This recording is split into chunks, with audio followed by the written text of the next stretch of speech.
It is vlog 184, and before we get started, a couple of things to point out. First of all, we are closing in on the PEPPERMILL Poker Palooza. Starts October 21st, runs through the 31st, $750,000 in guarantees. And if you want to get out here, which I'd highly recommend, you can get 20% off your stay by using promo code DEECH at the PEPPERMILL. There is a link in the description below. A pro tip: I would say that the tournament fields that happen in Reno poker tournaments are generally much softer than what you will see in Las Vegas or Southern California poker tournaments. Just something you want to keep in mind if you're considering coming out here. Speaking of Vegas, I'm headed down there the day after this video is initially published. I'm headed to Golden Knights Jets on October 20th at T-Mobile Arena. And I'm going to be shooting a couple of vlogs over at the Wynn on the trip as well. So I look forward to seeing some of you guys down there. Let's go play some poker for vlog 184.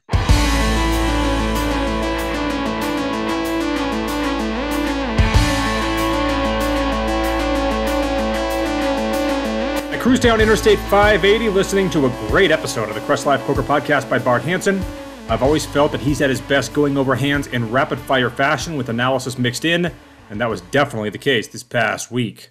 I get off on the Moana Lane exit, only to find a motorcyclist that is a massive Pittsburgh Steelers fan and wants everyone to know it, wearing a shirt saying, "Steelers Nation, motherfucker." Last week, it was a cop convention at PEPPERMILL, and this week, it's the best in the world of veterinary medicine.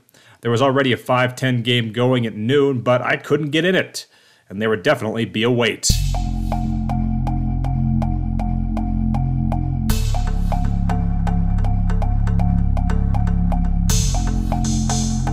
Checking in for what I don't think is the first time in vlog history from the Fireside Lounge at PEPPERMILL Reno. For those of you that are coming in here for the Poker Palooza, which I know is a lot of you at this point, this is definitely the place to get a drink.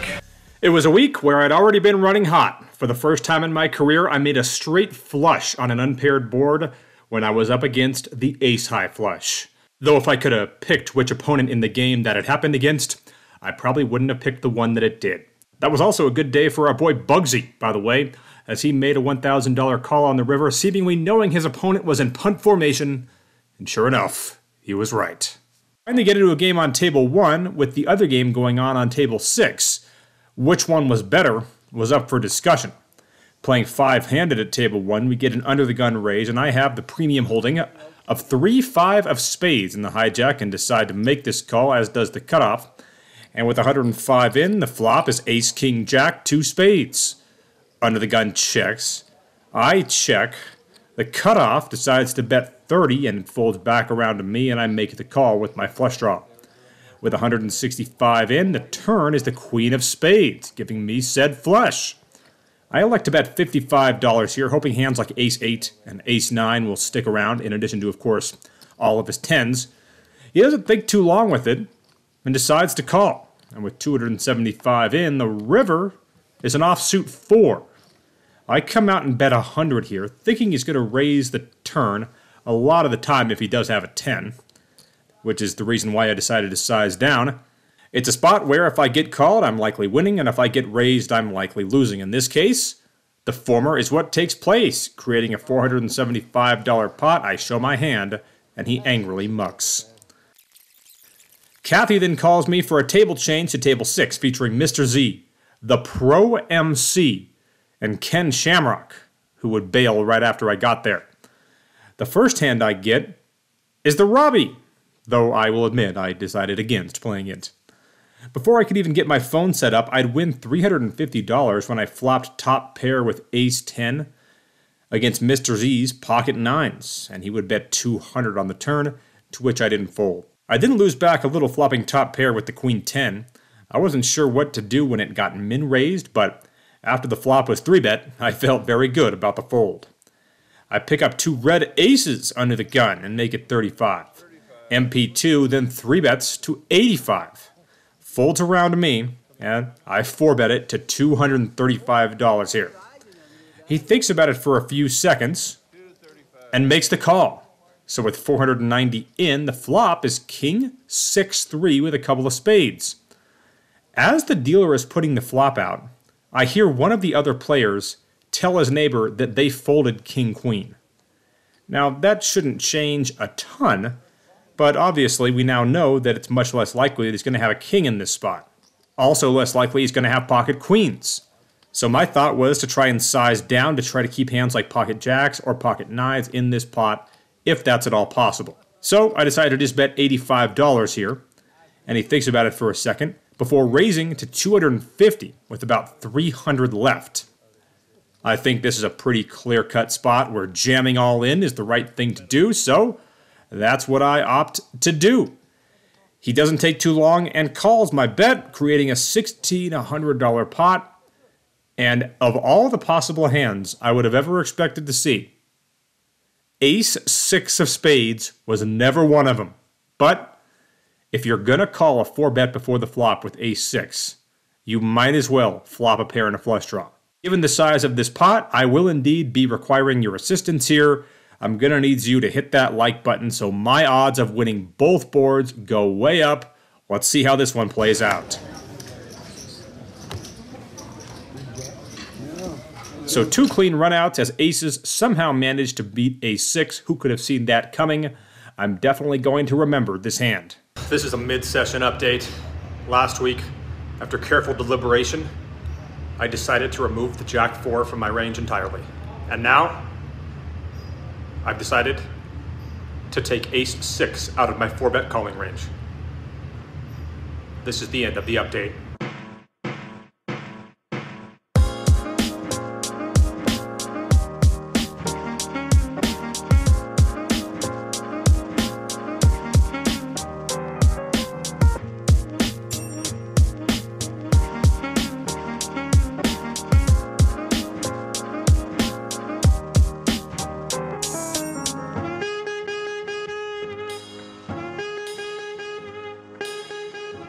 Horse racing then pops up on the TV for some reason. That's been happening for years, but now it's apparently been decided that what horse bettors want is football lines while they wager on the ponies on the screen. We get a few new players in the game, and the hope was they'd bring some action.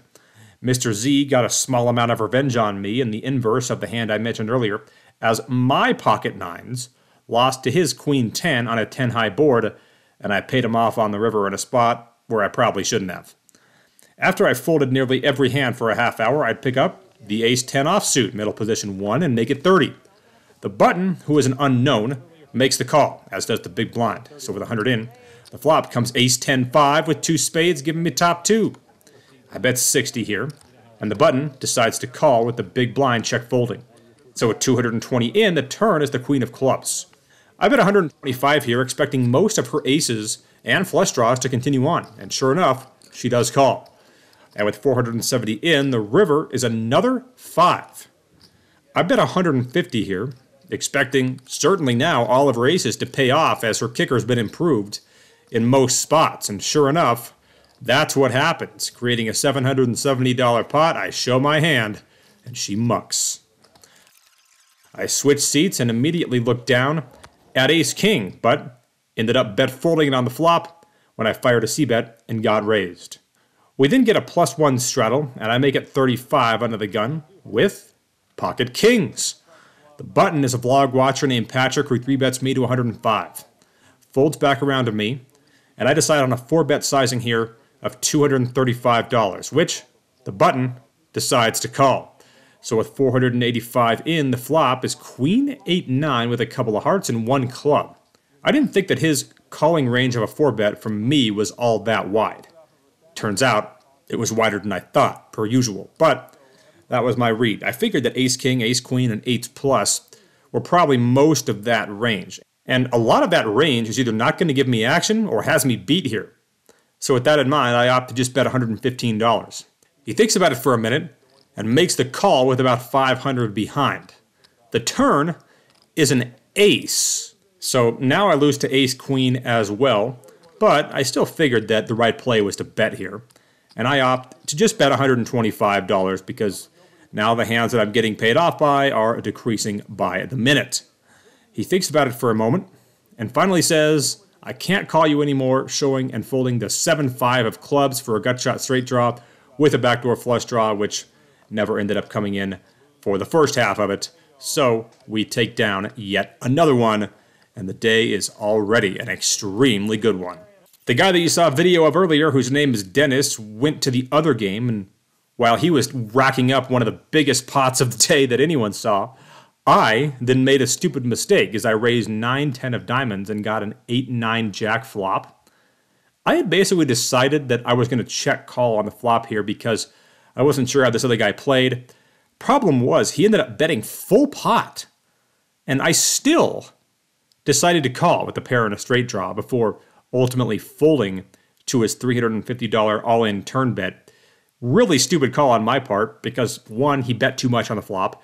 2, he didn't have enough behind even if I did hit. And 3, if I do hit, there'll be a one-liner on the board, and I'm probably not getting paid off anyway unless he happens to have a set or something like that.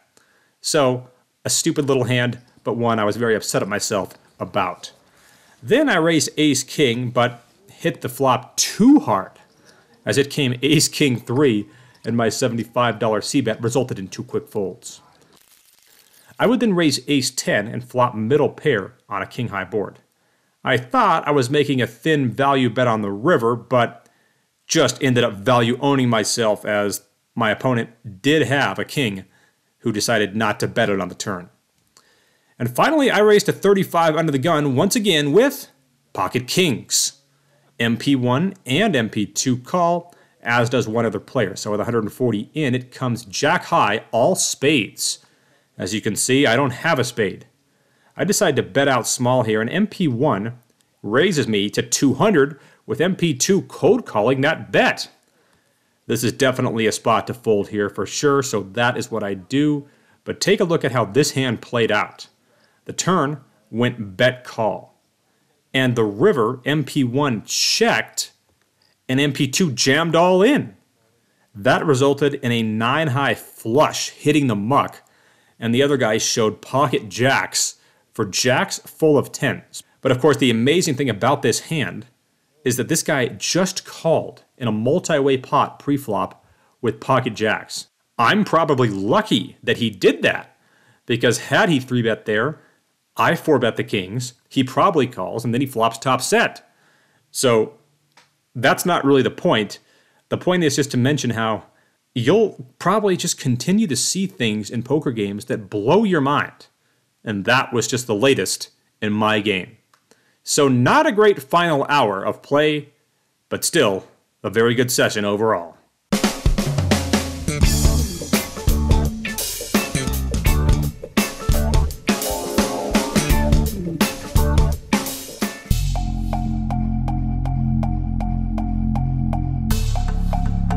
All right, wrapping up about an 8-hour session, maybe just a little bit under, here at PEPPERMILL on a Thursday evening.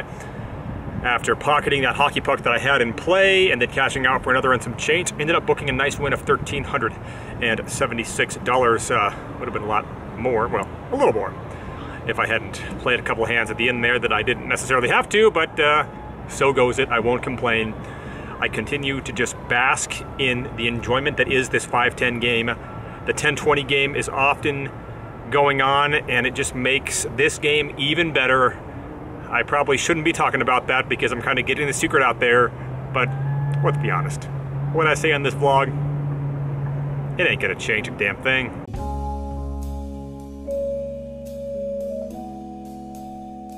All right, one more thing to point out. It has been long requested on this vlog that I do it, and now we're finally gonna make it happen. The first ever meetup game in vlog history in Reno, and that is going to be taking place in conjunction with the PEPPERMILL Poker Palooza. So here's how it's going to work. There are 2 days for main event day 1 that you can be in. And for those of you that are going to play day 1B, then you'll be able to take part in this meetup game. It's going to be on Friday, the 28th. So if you're playing day 1A, you're not going to be able to play in the meetup game, but if you're going to play day 1B of the main event, or if you're not playing the main event, obviously, then you can take part in this game. It'll be a $5 blind game with a $10 winner's straddle, and I predict the action is going to be absolutely fantastic. So if you want to play in the meetup game, let me know, and I will get you on that list. You can email me, bdeach@yahoo.com. You can DM me on social media. Hell, some of you that know me can just text me, or if you run into me at the poker room, you can tell me. But make sure you let me know you want in that meetup game. I will get you on that list, and we'll make it happen on the 28th of October. And you might not want to play in the meetup game if you're afraid to see your face on this vlog, because chances are, if you are in that game, you will be seeing yourself on this vlog when I get around to editing it. That'll do it for this edition of the vlog. If you enjoyed it, hit those like and subscribe buttons. I am headed to Vegas, and I will see you back here next time.